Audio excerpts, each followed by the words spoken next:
De modo que eu não entendo, não acho que está errada essa posição do Supremo, não. Eu entendo que realmente se transitou em julgado.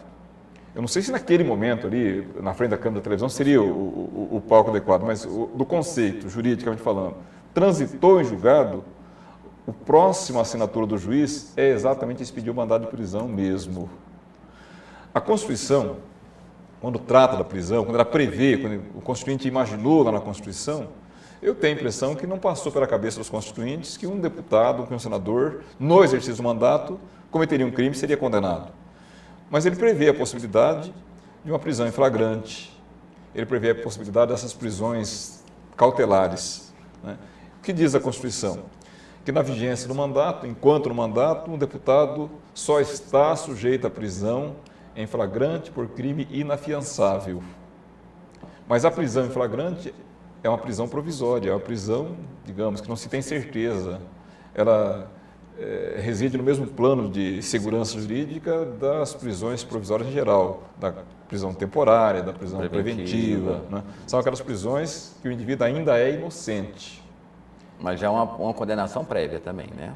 Moral, né, eu diria. Né? A prisão preventiva, a prisão em flagrante, é uma prisão que não se tem certeza da culpa, portanto, eu sempre coloquei aqui, sempre defendi essa ideia, que a prisão, essa prisão antes da condenação, é uma absoluta exceção, não pode ser a regra. Não é por causa da fama do indivíduo, não é por causa da repercussão do fato, tem que ser caso a caso. Tanto que esse deputado respondeu o processo em liberdade. Exato. Agora, o dia que sobrevém a condenação, transitou em julgado, o quadro mudou de figura.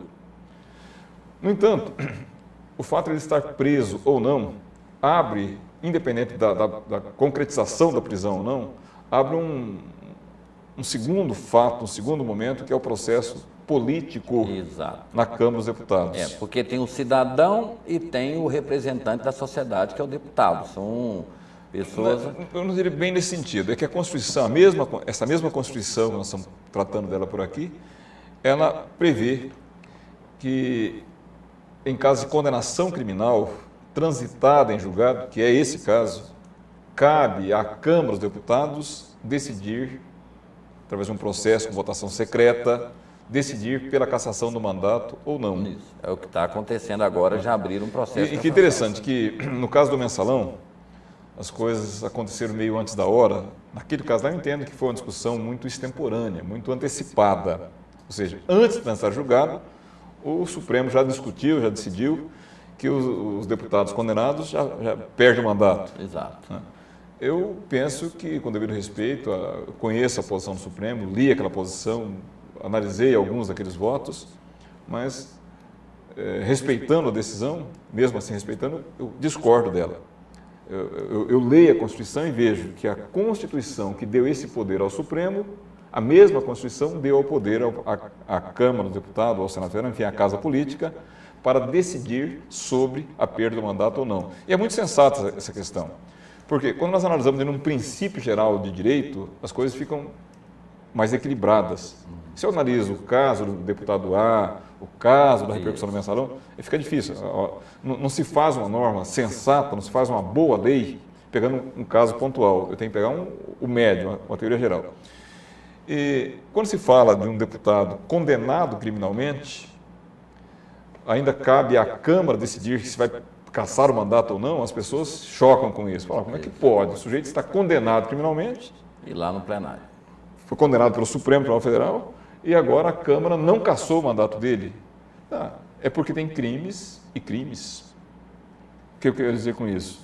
Existem crimes muito graves, de uma repercussão muito grande, de consequências muito danosas, com penas altíssimas, mas existem crimes culposos, que são crimes sem intenção. Um acidente de trânsito, um deputado atropelou e matou alguém, um disparo acidental de uma arma de fogo, matou alguém na sua própria casa, por exemplo.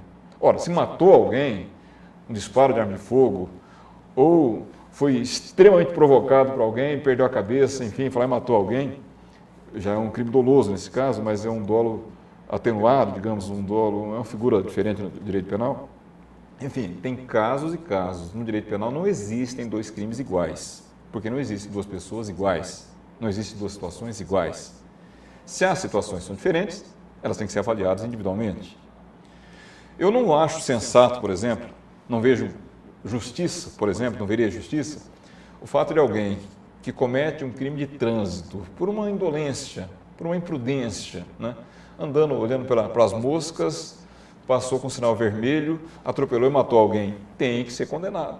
Não, nós tivemos um caso recente na cidade de Aparecida, a pessoa foi desviar dos buracos, atropelou o motoqueiro. Então, ou seja, ela não tinha intenção de atropelar o motoqueiro, desviar do buraco. É chamado crime culposo, o crime sem intenção de causar aquele resultado, mas causou.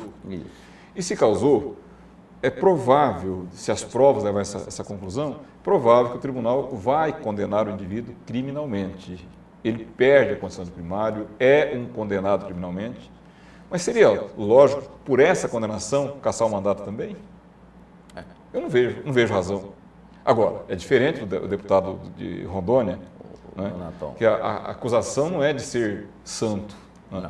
A acusação ali é de corrupção, de desvio de dinheiro, de um prejuízo grande para o erário rondoniense, um crime doloso. Né?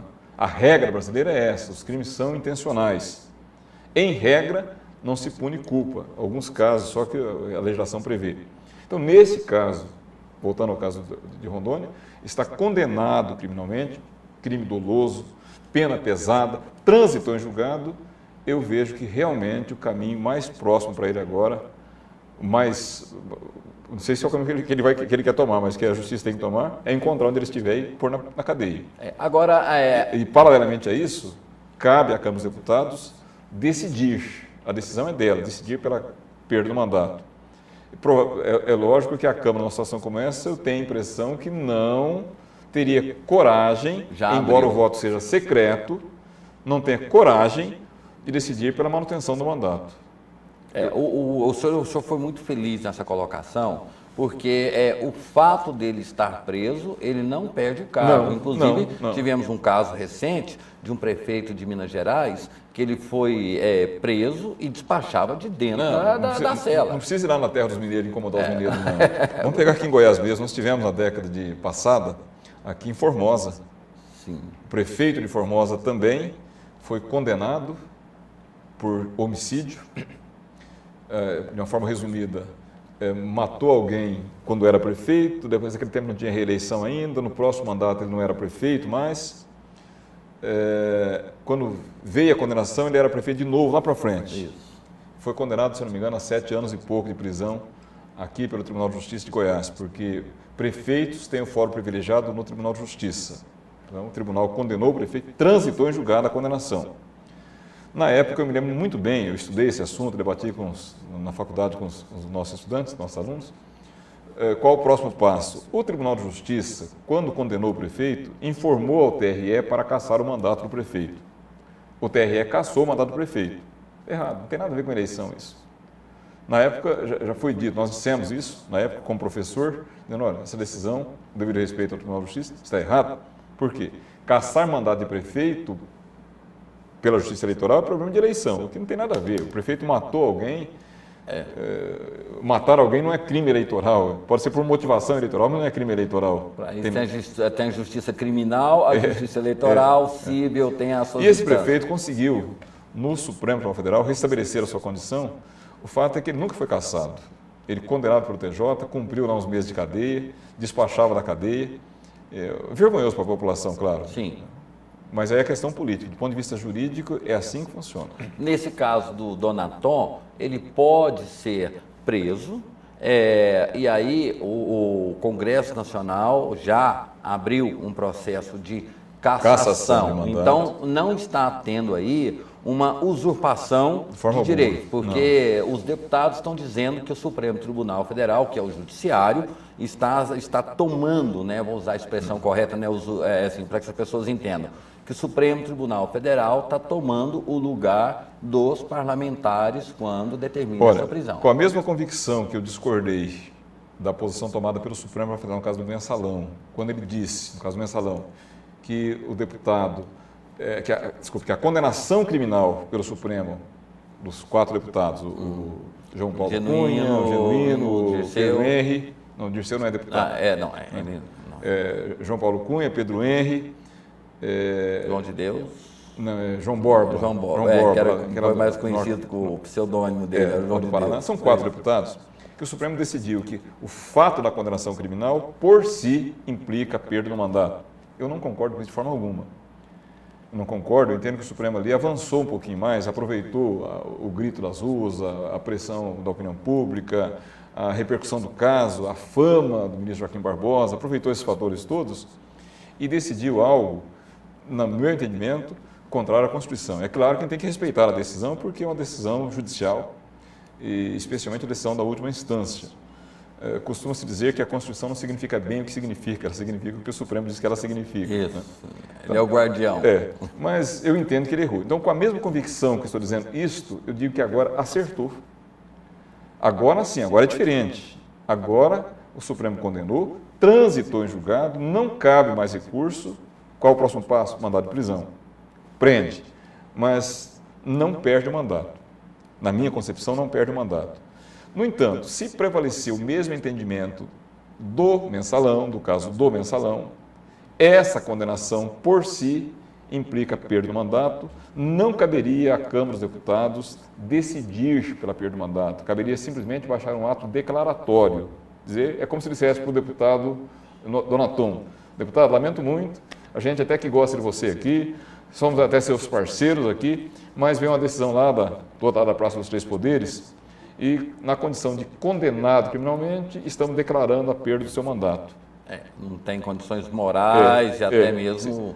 Porque se prevalece esse entendimento do caso mensalão, o próximo passo agora é declarar, não é decidir, é declarar a perda do mandato. Entre esses assuntos, doutor, retomamos aquela velha questão do voto aberto. Eu queria que o senhor explicasse para a gente, porque nós vamos falar sobre o caso do Renan Calheiros, né, que quer transformar em crime, já foi aprovado, né, em crime hediondo, corrupção, e está também a questão da voto em aberto pela cassação. Mas aí abre-se um paradoxo. Demóstenes Torres, ele foi cassado voto secreto, todos os vereadores, Luiz Estevam, foram votos fechados, secretos, ninguém sabia. O ex-presidente Collor, ele teve o impeachment dele aprovado na Câmara, todos os deputados dizendo, pelo bem eu voto sim. O que aconteceu? Aí, de novo, eu chamo a atenção a importância de ser mais velho um pouco, porque a gente assistiu ao vivo. Né? Os meninos de hoje leem nos livros. Nós vimos isso acontecer em setembro de 92.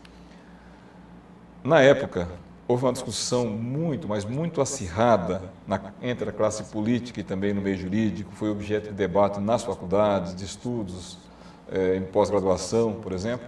Primeiramente, decidir, no caso do Collor, se a lei que existia no Brasil, que era e é de 1950, a lei que define os crimes de responsabilidade do presidente da República, uma lei feita quando era outro Brasil, lá de trás, se aquela lei continuava em vigor, se ela valia no presente, ou se era preciso aprovar uma outra lei.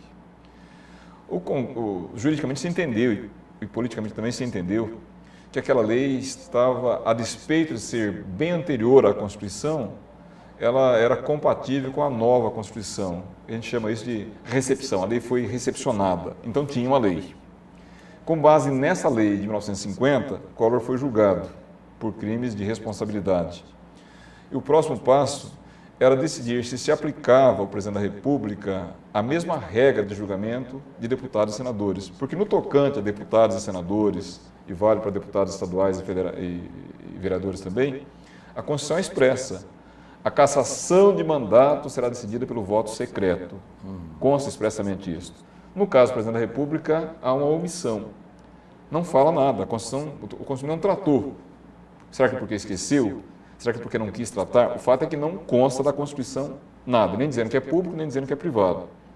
Se não tem essa norma, e aconteceu o caso concreto, enfim, aquele instituto que era previsto na Constituição, imaginando que nunca vai ser usado, um dia foi usado, que é o caso do impeachment no presidente da República, acontece pela primeira vez, como resolver isso?